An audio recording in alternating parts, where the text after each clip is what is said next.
मी गेलो.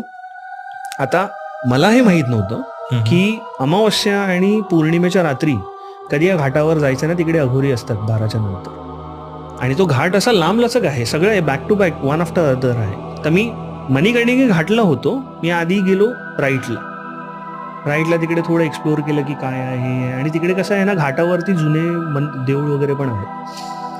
तर मी तिकडे गेलो. मग येता येता मला बावारा ओलांडून गेलेले.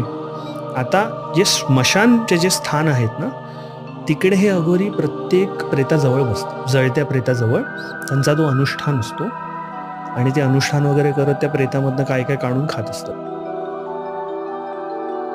सो त्यांचा ते भोग विधी चालू होती. कसं असतं माहिती आहे, त्यांच्यात एक अप्रेंटिसशिप असते. आता जसं कॉर्पोरेट ऑफिसमध्ये पण मी आता नवीन आहे, कारण का अघोरी तुम्ही असं साधा व्यक्ती नाही म्हणू शकत. तुमच्यात ती इच्छाशक्ती